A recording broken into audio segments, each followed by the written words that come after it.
Most people will say, well, if the policy wasn't billed to be an honest banker, we got to put it in savings. Sounds like a lot of work, so I'm just not going to pay myself the extra interest. That's fine, whatever turns you crank. But if you don't pay yourself the extra interest and you are not diligent to be an honest banker, what then happens to that extra $1,000? Oh, yes, we go get coffee, we go out to eat, we might buy some different clothes, maybe some jewelry. We tend to not spend it on things that are decent, that make us money.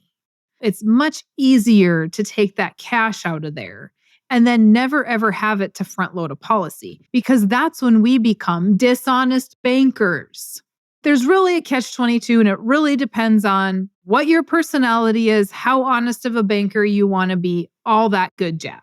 All this is a play in your head of what you've been taught to think to how we should be thinking automatically. If we can make that shift and think like an honest banker, we don't necessarily need to be moving money and keeping it compartmentalized.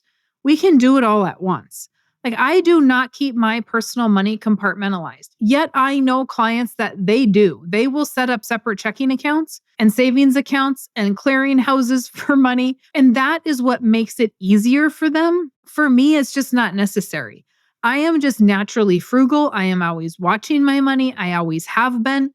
And so I know that, okay, I have these bills coming up and this is what this is spent for. And if we have extra money sitting around, do we really need to buy that? Okay, we did go buy that. Let's just say, for example, we bought a vehicle. Okay, we bought that. Now we got to pay ourselves back. I don't need to make notes of that, to be honest, but some of you do. And it's a good way to start if you are somebody that is not a fantastic money manager to begin with.